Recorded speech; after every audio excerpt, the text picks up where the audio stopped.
Hello friends, welcome to மகிழ் YouTube channel. இன்றைக்கி நம்ம ஹோம்மேட் இட்லி பொடி எப்படி பண்ணுறதுன்னு பார்க்க போகிறோம். அதுக்கு தேவையான பொருட்கள்: கடலைப்பருப்பு 1 கிலோ, உளுந்து 1/2 கிலோ, காய்ந்த மிளகாய் 50, கருவேப்பிலை காய்ந்த மிளகாய் அளவு, பூண்டு 1 டம்ளர்.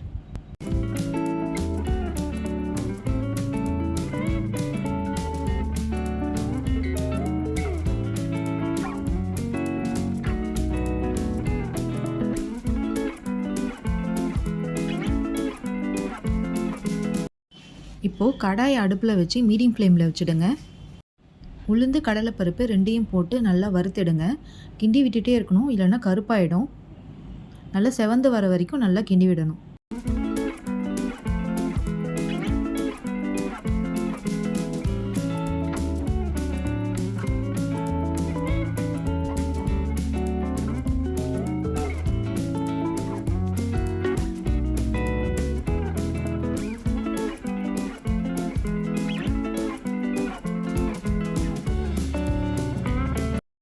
நல்லா இந்த மாதிரி செவந்து வர வரைக்கும் கிண்டி விட்டுருங்க. இப்போ இதை ஒரு பிளேட்டில் கொட்டி வச்சுடுங்க. இது போல் பேலன்ஸ் இருக்கிறதையும் நல்லா வறுத்து எடுத்து கொட்டி வச்சுடுங்க.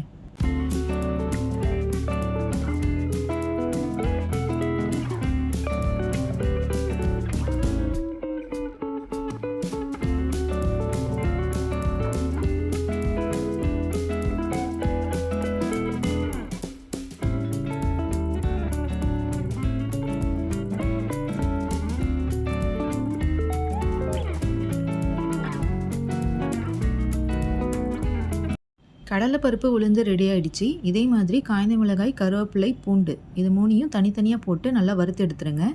கடலைப்பருப்பு உளுந்து மட்டும்தான் செவந்து வர்றதுக்கு லேட் ஆகும். கருவேப்பிலை, காய்ந்த மிளகாய், பூண்டு எல்லாமே பார்த்தீங்கன்னா ஒரு 2லேருந்து 3 நிமிஷம் வரைக்கும் வறுத்துடுங்க. அதுக்கு மேலே பண்ண வேண்டாம்.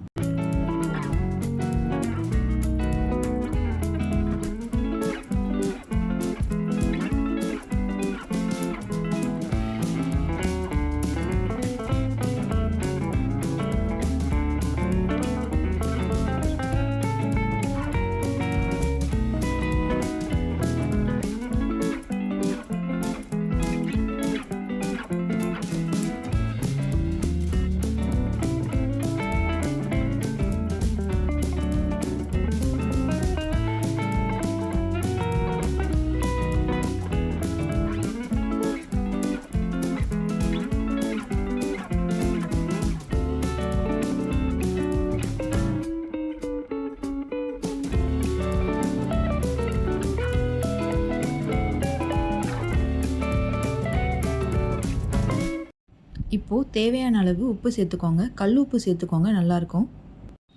இப்போது இது எல்லாத்தையும் மிக்ஸி ஜாரில் போட்டு இட்லி பொடி பதத்தில் அரைச்சி எடுத்துக்கோங்க. இட்லி பொடியில் பெருங்காயம் சேர்க்கணும்.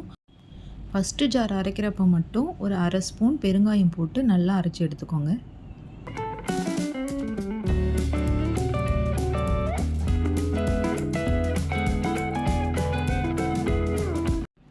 அவ்வளோதான் ஃப்ரெண்ட்ஸ், அருமையான இட்லி பொடி ரெடி.